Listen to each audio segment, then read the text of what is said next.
तभी तो इसमें करती हूँ, सेव हो जाती है इसमें। उसमें क्या है, उसमें सेव करनी पड़ती है पर्टिकुलर सेटिंग से, तो वो अगर बीच में अगर मान लो किसी रीजन से तो वो सेव नहीं होती, इसलिए इसमें करती हूँ।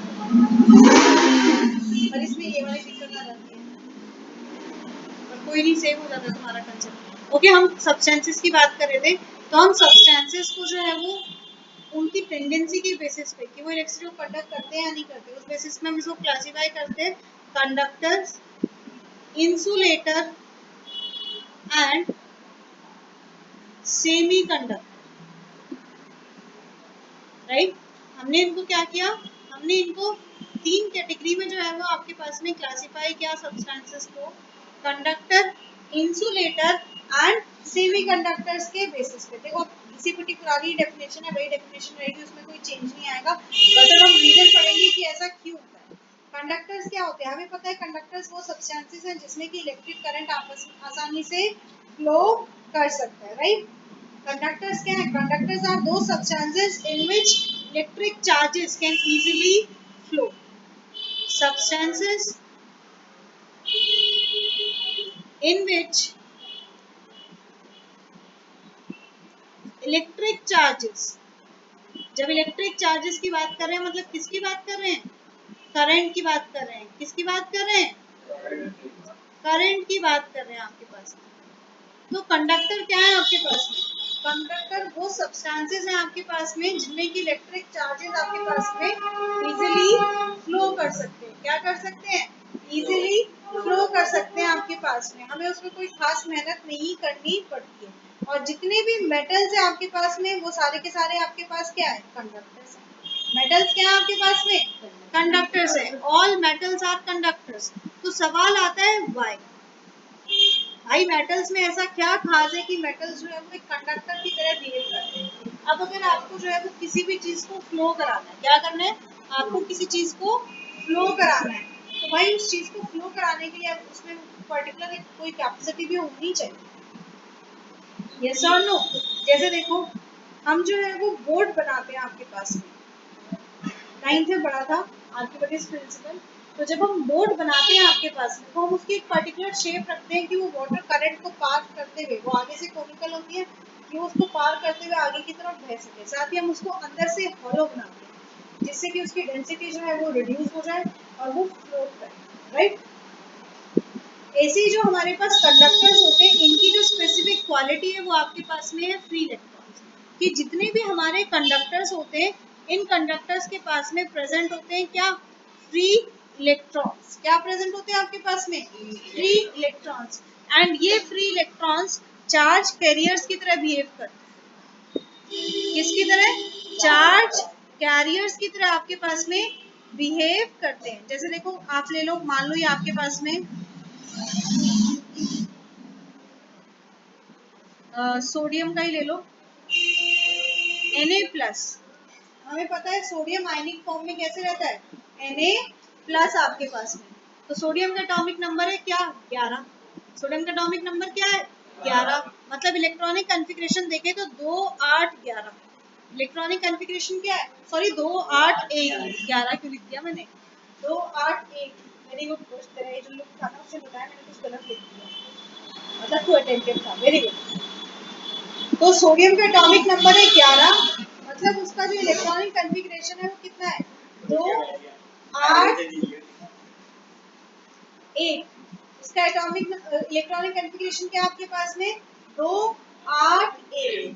दो, पहला शेल कंप्लीटली फिल्ड है, मतलब कोई इलेक्ट्रॉन फ्री नहीं है उसके पास में, कोई वैलेंस नहीं है उसके पास पहले वाले में। सेकंड में वैसे बैलेंस होता है लास्ट शेल में, पर सेकंड में अगर आप देखें तो 8 इलेक्ट्रॉन्स आ सकते हैं, कंप्लीटली फिल्ड है, मतलब कोई कैपेसिटी नहीं है कि भाई तू आ जाए तू ले जा, कोई कैपेसिटी नहीं है। बट अगर आप थर्ड की बात करें तो थर्ड में आपके पास में जो है वो एक इलेक्ट्रॉन, थर्ड में आपके पास में क्या है, एक इलेक्ट्रॉन है। भाई जो हमारा थर्ड शेल है उसके पास में एक इलेक्ट्रॉन आपके पास में प्रेजेंट है। और इसकी मैक्सिमम कैपेसिटी कितनी होती है थर्ड शेल की, 8 की होती है।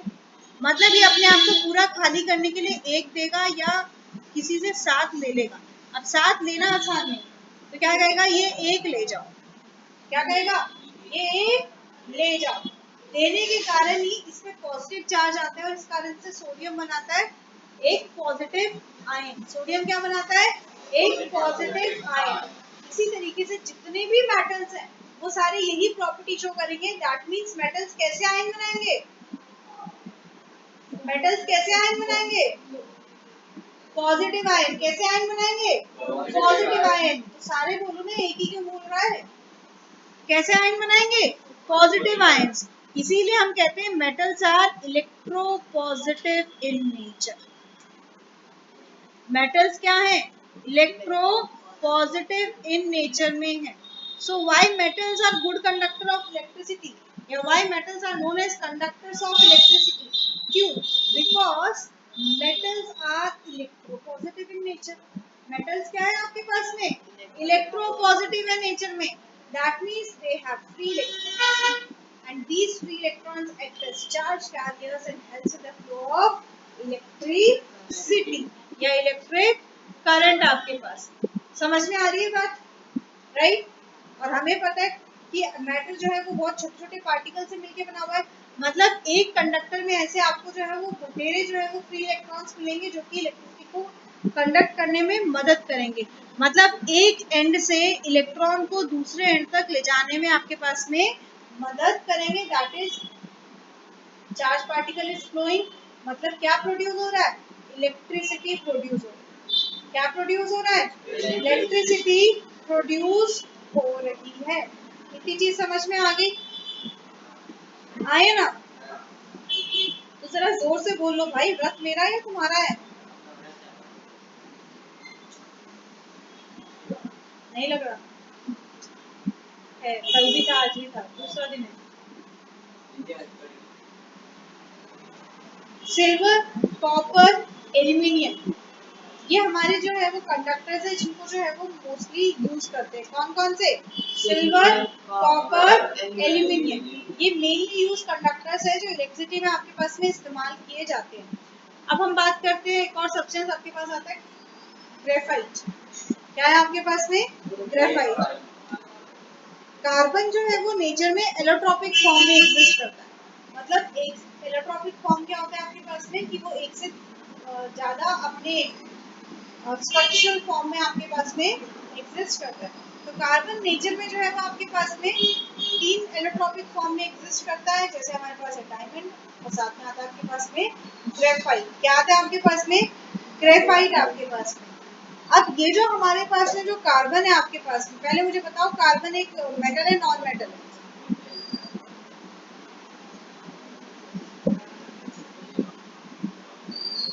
जल्दी बताइए, कार्बन इज ए मेटल और नॉन मेटल?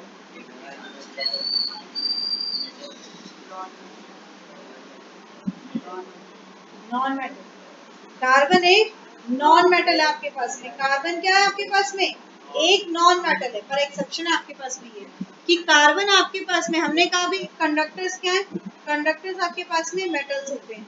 वहीं पे एक एक्सेप्शन आता है आपके पास में, क्या? कार्बन का। किसका एक्सेप्शन है आपके पास में? कार्बन का। कि भाई कार्बन आपके पास में एक नॉन मेटल है बट स्टिल कार्बन के इलेक्ट्रॉनिक फॉर्म में ग्रेफाइट। क्या है आपके पास में? ग्रेफाइट। तो ग्रेफाइट जो है वो इलेक्ट्रिसिटी को कैसे कंडक्ट करता है? आ रही है बात समझ में? क्या आता है सवाल? सवाल आता है आपके पास में कि कार्बन की एलोट्रोपिक फॉर्म जिसे हम कहते हैं ग्रेफाइट। क्या कहते हैं? Graphite. Being a non metal still conduct electricity. याद करो 6th में जब हम एक सर्किट बनाते थे तो पेंसिल को जो है वो आप बीच में एज अ की के तौर पे इस्तेमाल किया करते थे। राइट। क्योंकि पेंसिल की जो लेड है वो ग्रेफाइट से बनी हुई है आपके पास में। तो लकड़ी तो कंडक्ट नहीं कर सकती है और उसकी जो लेड है आपके पास वो इलेक्ट्रिसिटी को कंडक्ट करती है। इस कारण से आपका जो है वो करंट जो है वो फ्लो करता है आपके पास। राइट, किया हुआ है ना? तो यही चीज है आपके पास में क्यू। क्यू की जो ग्रेफाइट है वो इलेक्ट्रिसिटी को कंडक्ट करती है। That means what? Graphite is conductor. Right. पर ग्रेफाइट क्या है? कार्बन का electron. That means carbon is a non metal. और हमने क्या कहा? हमने अभी कहा कि भाई मेटल्स आपके पास में इलेक्ट्रिसिटी को कंडक्ट करते हैं। तो there are certain exceptions. There are certain exceptions. पर ये एक्सेप्शन क्यों? जैसे हमें पता है कंडक्टर इलेक्ट्रिसिटी क्यों कंडक्ट करता है? Why does a conductor conduct electricity? Because it has free electrons. भाई मुंह से बोलो, जितनी बार मुंह से बोलोगे चीजें याद होंगी। Why does carbon conduct electricity? Why does conductors conduct electricity? Because they have free electrons. उनके पास में free electrons होते हैं, right? अगर यही चीज हम ग्रेफाइट में देखें, आप पढ़ोगे, आपके पास चैप्टर आएगा कार्बन का, उसमें आप डिटेल में पढ़ोगे। अभी मैं थोड़ा सा ओवरव्यू दे रही हूँ। भाई कार्बन का एटॉमिक नंबर कौन बताएगा? What's the atomic number of carbon? 29। भाई कार्बन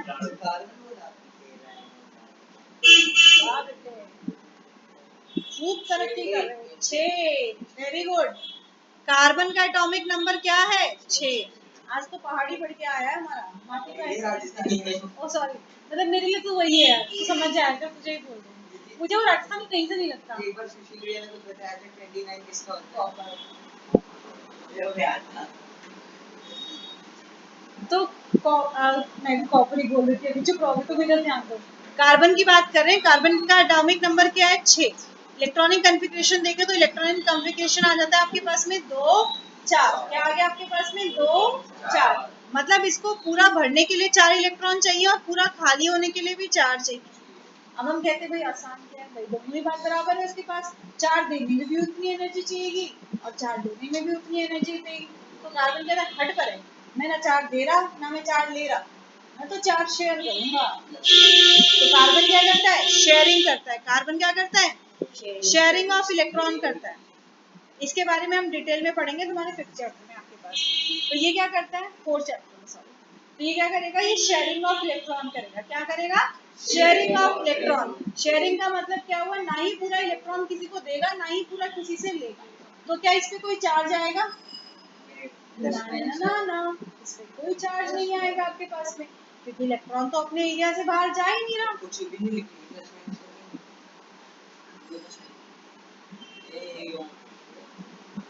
राइट। पर जब ग्रेफाइट अपना स्ट्रक्चर बना, तो ग्रेफाइट जो है वो चारों इलेक्ट्रॉन को इस्तेमाल ही नहीं करेगा। ग्रेफाइट क्या करेगा? चारों को इस्तेमाल ही नहीं करेगा।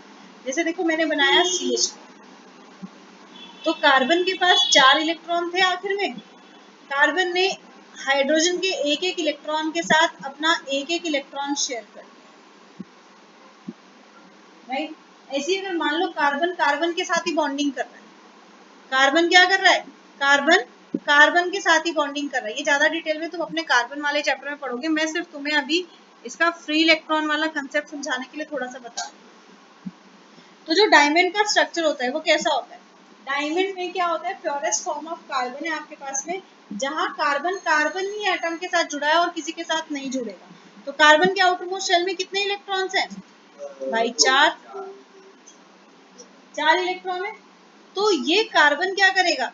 ये अपना एक एक इलेक्ट्रॉन दूसरे किसी कार्बन के साथ शेयर करेगा, राइट। अब उस कार्बन के पास कितने बचे? 3। वो अपना हर एक इलेक्ट्रॉन किसी दूसरे कार्बन के साथ शेयर करेगा। तो जिसने सारे शेयर कर लिए, इसके सारे इलेक्ट्रॉन शेयर हो गए, क्या इसके पास एक भी फ्री इलेक्ट्रॉन बचा? एलोट्रॉप का मतलब क्या है? एलोट्रॉप का मतलब है आपके पास में कि वो प्योरेस्ट फॉर्म, तो वो जिस चीज के इलेक्ट्रॉन है, मैंने कहा हाइड्रोजन का इलेक्ट्रॉन, मतलब अगर एक से ज्यादा एटम प्रेजेंट है तब भी किसके होंगे? हाइड्रोजन ही होंगे। अब मैंने कहा कार्बन का इलेक्ट्रॉन, तो देखो डायमंड का मैं स्ट्रक्चर छोटा सा बना के दिखाया, जितने भी एटम्स होंगे सारे क्या होंगे? कार्बन के होंगे। तो ग्रेफाइट में भी क्या होगा? वो भी कार्बन का इलेक्ट्रॉन है, जितने भी एटम्स होंगे वो क्या होंगे? कार्बन के होंगे। पर इसका एक यूनिक अरेंजमेंट होता है जिसे कहते हैं हेक्सागोनल स्ट्रक्चर। कार्बन क्या करेगा? कार्बन अपने चारों इलेक्ट्रॉन्स को शेयर ना करके कार्बन अपने 3 इलेक्ट्रॉन्स को शेयर करता है। क्या करेगा? अपने 3 इलेक्ट्रॉन को शेयर करेगा। जैसे अगर आप इस कार्बन को देखो, एक इलेक्ट्रॉन, दूसरा इलेक्ट्रॉन और तीसरा इलेक्ट्रॉन शेयर किया, राइट। हाँ है ना। तो हर एक कार्बन के पास एक फ्री इलेक्ट्रॉन, हर एक कार्बन के पास एक फ्री इलेक्ट्रॉन है। और फ्री इलेक्ट्रॉन है इसका मतलब क्या है? इलेक्ट्रिसिटी पास होगी, करंट पास होगा तो क्या कहलाएगा? कंडक्टर। आई बात समझ में? तो अगर आपके पास सवाल आता है कि कार्बन का electronic form that is graphite being behaves as a conductor. Why? Because of its unique hexagonal structure in which each carbon atom has a free electron. हर एक कार्बन एटम के पास क्या है? एक फ्री इलेक्ट्रॉन है, और वो free electron इसको electricity को कंडक्ट करने में मदद करता है। याद रहेगी बात? देख लो, इतने छोटा सा पोर्शन जहाँ पे हम अभी आगे बढ़े ही नहीं है, हमने इतने सारे जो है वो जो आपके पास कंसेप्चुअल्स है वो कर लिए। कार्बन के पास तो फ्री इलेक्ट्रॉन है, मेरा लैपटॉप कह रहा है मेरे पास नहीं है, मुझे दे दो। छोटी सी बिजली देते हैं।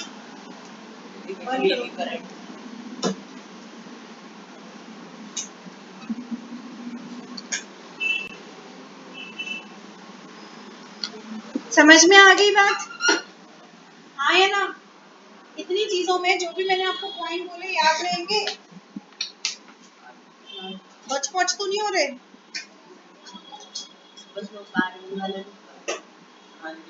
वो सारा लिख लेना ना इससे। मैंने रिकॉर्ड पे इसीलिए किया है ना कि तुम लोग इसको बाद में लिख भी सकते हो।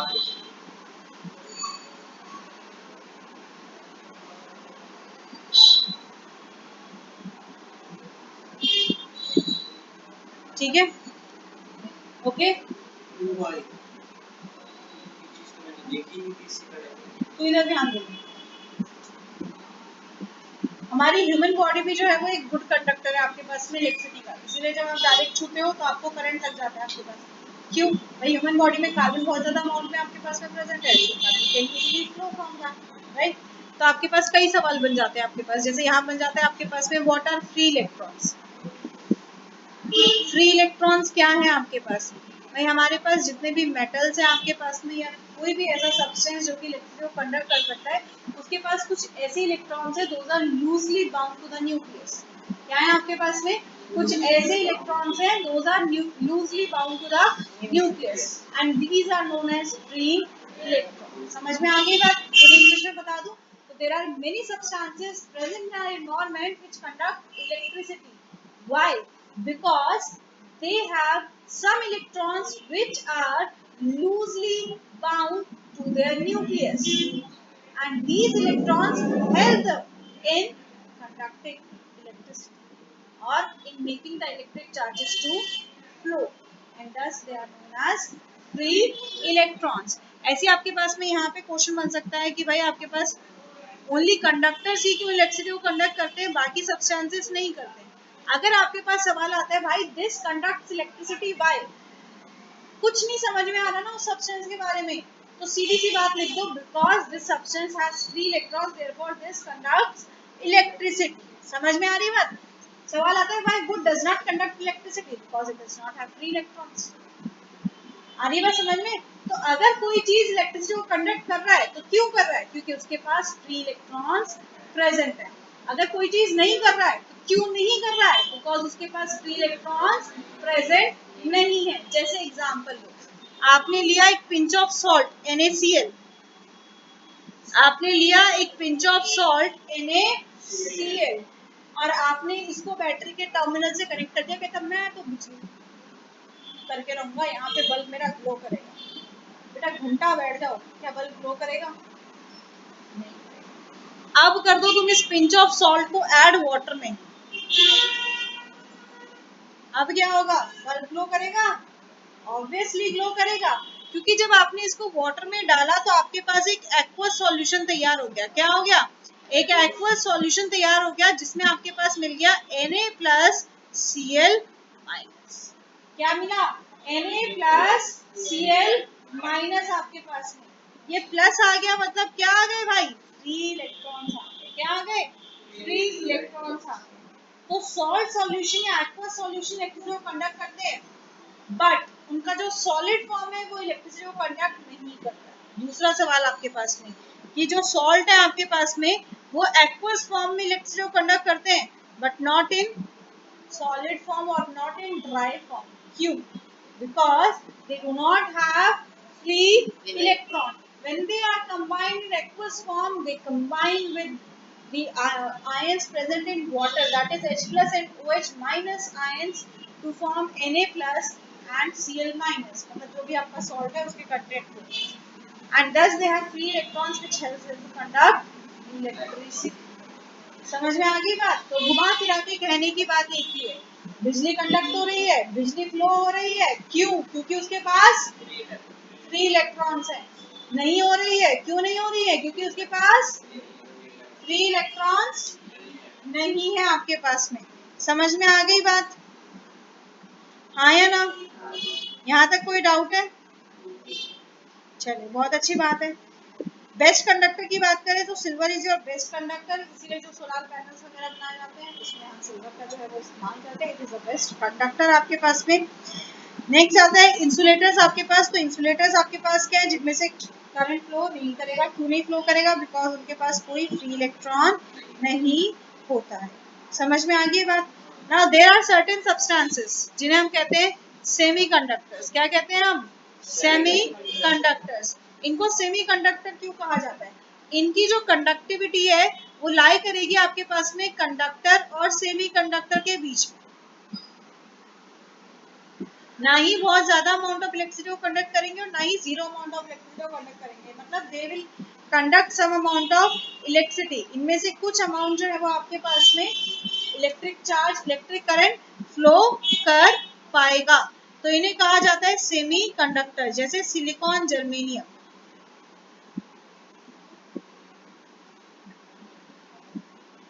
बेस्ट नोन आपके पास में सेमी कंडक्टर्स हैं।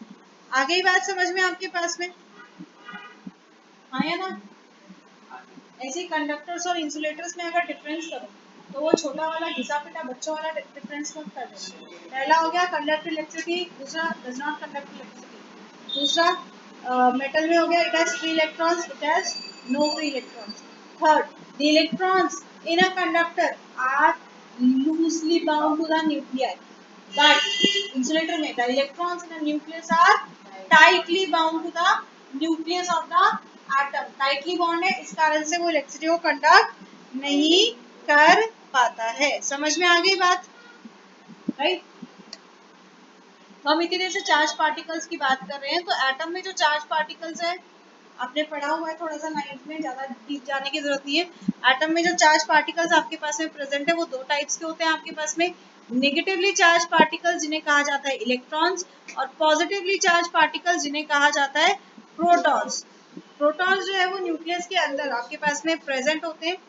कुछ प्रोटॉन्स जो आपके पास में होते हैं हमारे पास में, वो न्यूक्लियस के अंदर पूरी तरह से बाउंड होते हैं आपके पास में, और वो डिस्ट्रीब्यूट नहीं होते। मतलब दे कांट बी मूव, वो फ्री नहीं होते हैं कि वो अपने न्यूक्लियस को छोड़ के जो है वो बाहर जा पाए आपके पास में, जिससे कि वो इलेक्ट्रिक करंट में पार्टिसिपेट कर सके। मतलब इलेक्ट्रिक करंट किसके कारण बनता है? This happens only due to the flow of electrons. किसके फ्लो के कारण? इलेक्ट्रॉन्स के फ्लो के कारण बनता है आपके पास में। The electric current in a metallic conductor is only due to the flow of electrons. मतलब नेगेटिवली चार्ज पार्टिकल, किसके कारण? Negatively charge particle. तो इसी बेसिस पे अगर हम इसको डिफाइन करें, if you have to define electric current, तो आप इलेक्ट्रिक करंट को कैसे डिफाइन करेंगे? Electric current can be defined as the amount of charge flowing through any cross section of a conductor in a unit time. 5 minutes रुक जाओ, इनका topic finish करके फिर आपके डाउट देखेंगे। So an electric current is defined as the amount of charge flowing through any cross sectional area of a conductor in a unit time। भाई आपके पास में let this be a conductor, ये इसका यूनिट क्रॉस सेक्शनल एरिया आपके पास में। तो इसमें से कितने इलेक्ट्रॉन्स आपके पास में यूनिट टाइम में, गिवन टाइम में मूव कर पा रहे हैं आपके पास में, उसे क्या कहेंगे हम? Electric current. क्या कहेंगे हम? Electric current. देखो, इलेक्ट्रिक करंट को हम डिनोट करते हैं कैपिटल आई से। किससे डिनोट करते हैं? कैपिटल आई से। और क्या मूव कर रहा है भाई? चार्ज पार्टिकल मूव कर रहा है। चार्ज पार्टिकल को डिनोट किया जाता है कैपिटल क्यू से। किससे डिनोट किया जाता है? कैपिटल क्यू से। तो ये एक्सप्रेशन को हम क्या लिख सकते हैं? I equals to Q by T. क्या लिख सकते हैं? I equals to Q by T.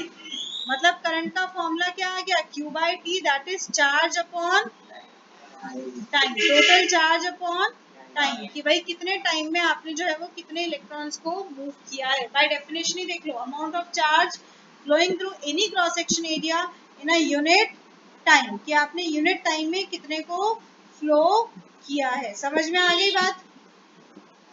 Yes और नो? इसकी यूनिट क्या आती है आपके पास में? देखो, इलेक्ट्रिक करंट की यूनिट होती है आपके पास में कूलम। इलेक्ट्रिक हाँ सॉरी, एम्पियर। चार्ज की यूनिट आपके पास,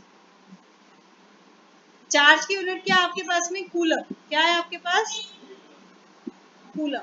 कूलम को डिनोट करते हैं कैपिटल सी से। कूलम को डिनोट करते हैं कैपिटल सी से आपके पास में। तो what is current? Current is charge upon time. Current is charge upon time. और करंट की यूनिट क्या है? एम्पियर। करंट की यूनिट क्या है? Ampere, denoted by capital A. किससे डिनोट करते हैं? कैपिटल ए से आपके पास में। तो अगर आप यहां से देखो, करंट की यूनिट क्या है? एम्पियर। चार्ज की कूलम, टाइम की सेकेंड। यस और no?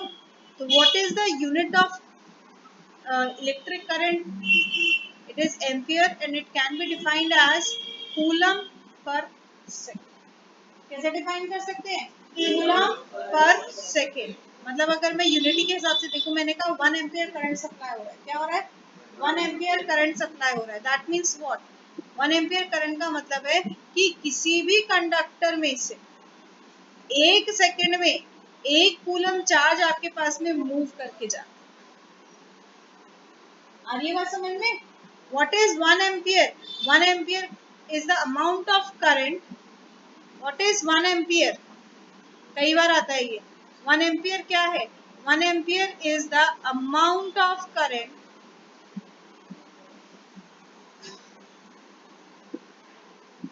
flowing through a conductor,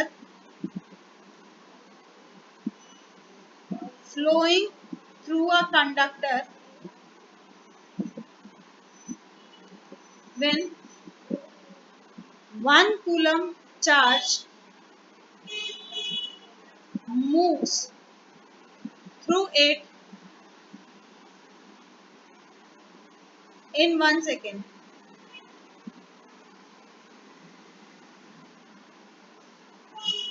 भाई 1 कूलम चार्ज आपके पास में 1 सेकेंड में उसमें से पास हो रहा है, तो जो करंट प्रोड्यूस हुआ वो क्या कहलाएगा? 1 एम्पियर। क्या कहलाएगा? 1 एम्पियर। और 1 एम्पियर किसकी इक्वल है? न्यूमेरिकली देखें तो 1 कूलम पर सेकेंड के इक्वल है। किसके इक्वल है? 1 कूलम पर सेकेंड। क्या हमेशा ये करंट 1 एम्पियर रहेगा? no. किस पे डिपेंड कर रहा है? चार्ज पे डिपेंड कर रहा है। किस पे डिपेंड कर रहा है? चार्ज पे डिपेंड कर रहा है। टाइम टेकन पे डिपेंड कर रहा है एंड सब्सटेंस पे डिपेंड कर रहा है। कंडक्टर है, इंसुलेटर है, सेमी कंडक्टर है, तो सब्सटेंस पे डिपेंड कर रहा है। इसको हम मेजर करते हैं एक डिवाइस से, जिसे कहते हैं हम एमीटर। क्या कहते हैं हम इसे? एमीटर। एक एमीटर आपके पास में एक डिवाइस है जिसको कि हम डिनोट करते हैं इस तरह के सिंबल से। सिंबल्स वैसे डिटेल में हमें आगे करने पे, पर कोई नहीं।